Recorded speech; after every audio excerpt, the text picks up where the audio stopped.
ఆపదామపహర్తారం దాతారం సర్వసంపదాం లోకాభిరామం శ్రీరామం భూయో భూయో నమామ్యహం. 6వ సర్గ.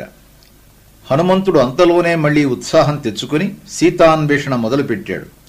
ఆససాదాధ లక్ష్మీవాన్ రాక్షసేంద్ర నివేశనం ప్రాకారేణార్కవర్ణేన భాస్వరేణాభిసంవృతం.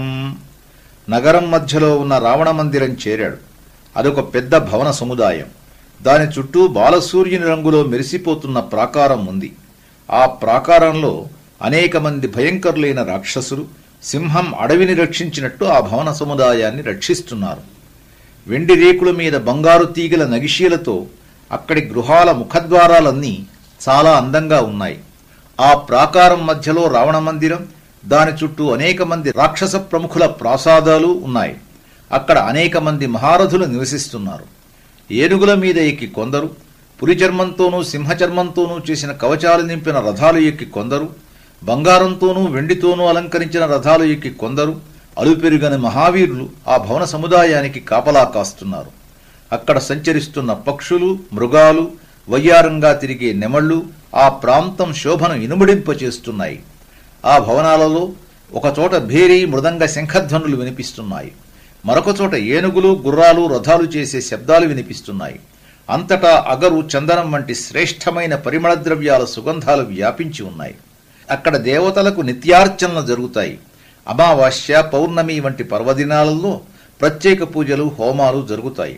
బయటి కక్షలలో ఇంతటి కోలాహలం జరుగుతున్నా లోపలి కక్షలో అంటే రావణుడుండే ప్రదేశంలో రాక్షసరాజుకు నిద్రాభంగం కలగకుండా సముద్రం మధ్యలో ఉన్నట్టు నిశ్శబ్దంగా ఉంది. వినీతైరంతపాలైశ్చ రక్షోభిశ్చ సురక్షితం. సరిహద్దులను రక్షించే సుశిక్షితులైన సైనికులు, బోర్డర్ సెక్యూరిటీ ఫోర్స్, సరిహద్దు భద్రతా దళం ఆ ప్రాంతమంతటినీ కంటికి రెప్పలా కాపాడుతున్నారు.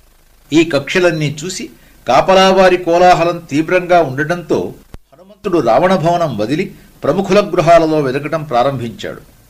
గృహాత్ గృహం రాక్షసానాం ఉద్యానాని చ సర్వశః వీక్షమాణోప్యసంత్రస్తః ప్రాసాదాంశ్చ చచారసః. ఒక ఇల్లు వెదకటం, సీత కనబడక మరొక ఇంటికి వెళ్లి వెదకటం, మధ్యలో ఉన్న ఉద్యానవనాల్లో వెదకటం, అక్కడా సీత కనబడక ఆ పక్కనే ఉన్న మరొక ఇల్లు వెదకటం, ఇలా ప్రముఖులుండే ఇళ్లన్నీ నిర్భయంగా వెతికాడు. అందమైన ప్రదేశాలన్నీ వెతికాడు.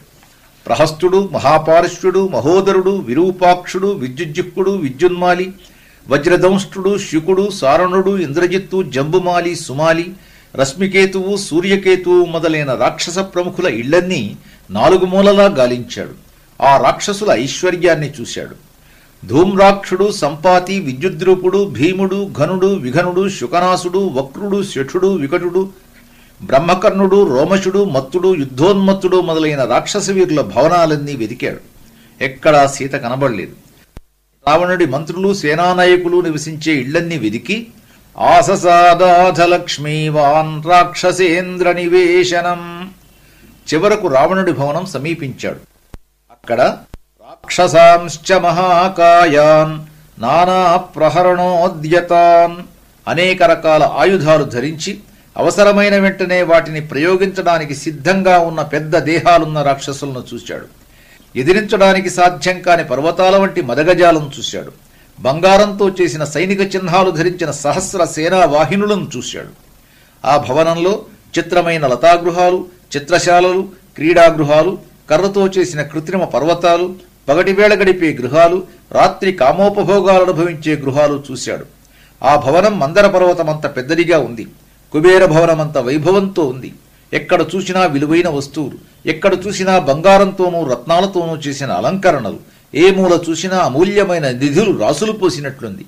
అంతటి మహాభవనం నిర్వహణలో నిమగ్నులై ఉన్న సమర్థులైన సిబ్బందిని చూశాడు. ఆ మహాభవనంలోకి హనుమంతుడు ప్రవేశించాడు. స్వస్తి.